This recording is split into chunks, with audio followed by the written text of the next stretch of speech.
Bonjour et bienvenue, voici notre tour d'horizon économique, géopolitique, énergétique et boursier. Nous sommes le mardi 28 juillet. Et pour comprendre comment tourne une planète finance qui voit les semi-conducteurs couler à pic, c'est sur l'inforruptible et nulle part ailleurs. Et l'épisode du jour, je vais l'intituler Le crack de Séoul met une bonne claque au Nasdaq. Bon, c'est un scénario plus que prévisible.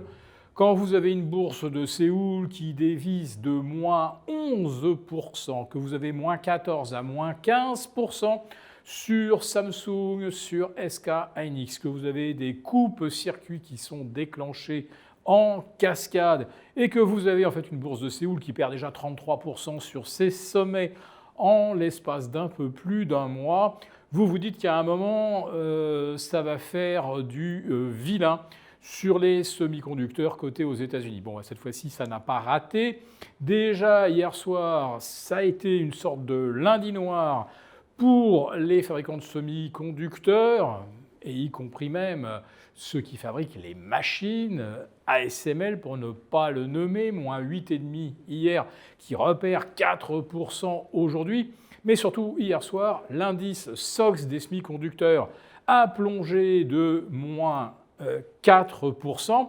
Et il double la mise aujourd'hui à moins de 500$. Oui, c'est l'ETF qui regroupe une trentaine des leaders de tout ce qui concerne la fabrication du hardware pour l'IA.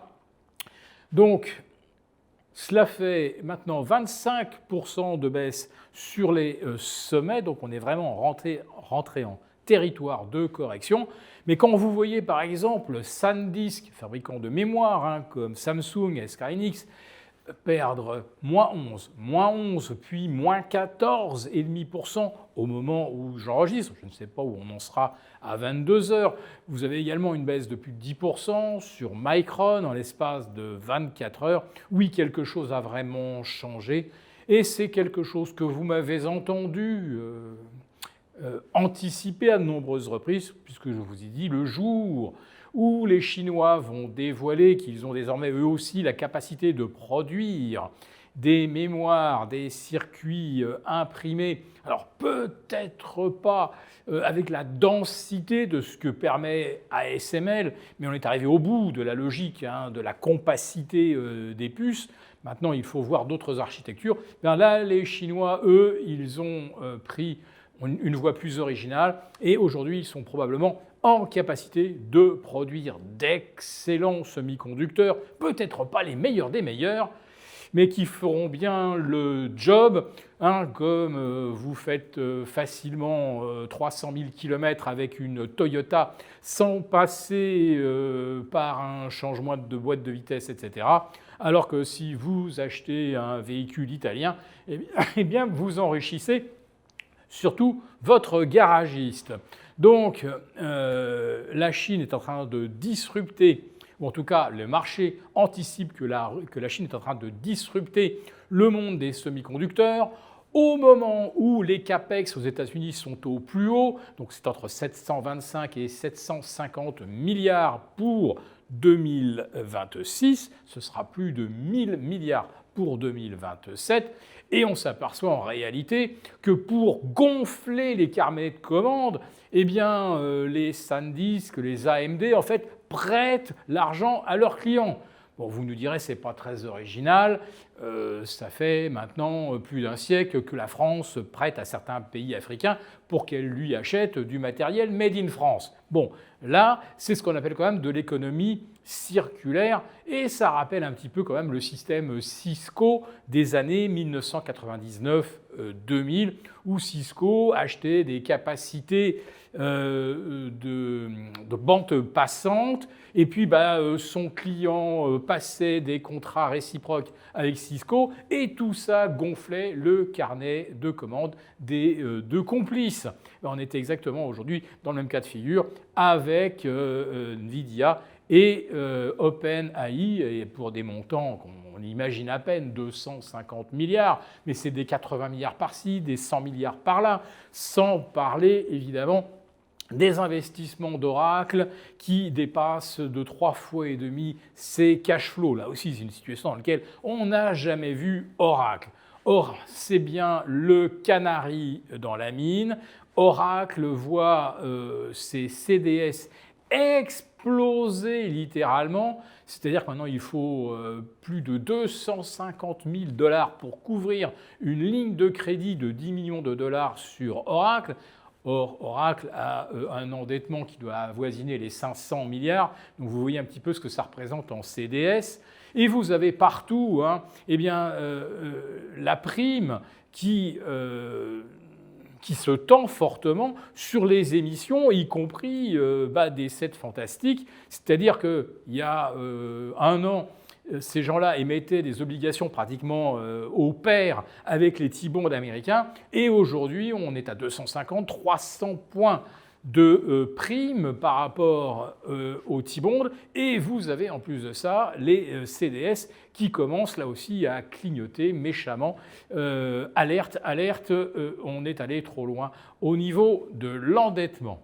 Donc, quand vous avez à la fois un modèle disruptif venu de Chine, l'éclatement de la bulle de la bourse de Séoul, qui était devenu, c'est vrai, un espèce de gigantesque casino, à tel point que le gouvernement avait fini par interdire de créer de nouveaux instruments à effet de levier.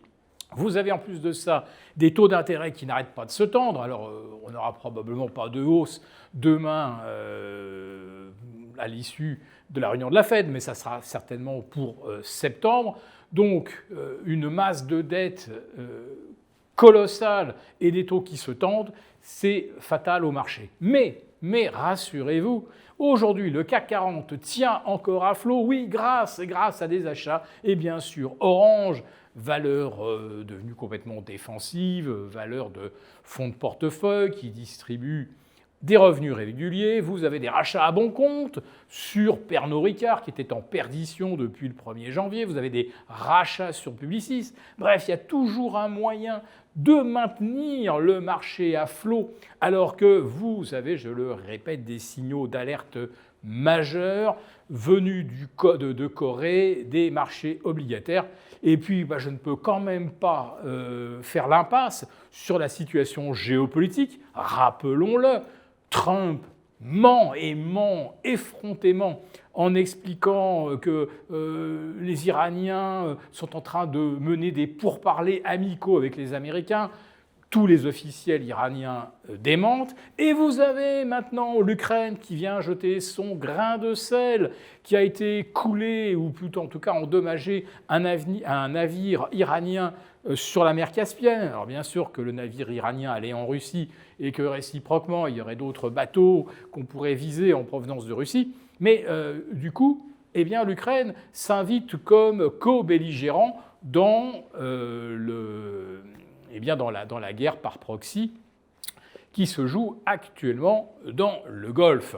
Et si Zelensky parvient à entraîner finalement les Américains dans un nouveau conflit, ou en tout cas un complément de conflit entre les États-Unis et l'Iran, ça risque tout simplement de mettre face à face finalement les États-Unis, la Russie, et entre les deux, entre l'arbre et l'écorce, il y a l'Europe. Pour vous remercier de votre fidélité, vous pouvez télécharger gratuitement notre rapport spécial qui vous présente l'investissement qui a explosé à chaque krach boursier. Il vous suffit de cliquer sur le lien en description pour l'obtenir gratuitement. Merci et à bientôt.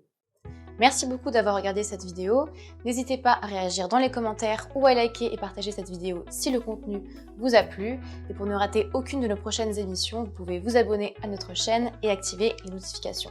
Et pour plus de contenu, n'oubliez pas que le dernier rapport rédigé par nos experts est accessible en cliquant sur le lien de description. On se retrouve tout de suite dans les commentaires et je vous dis à très bientôt pour une prochaine vidéo.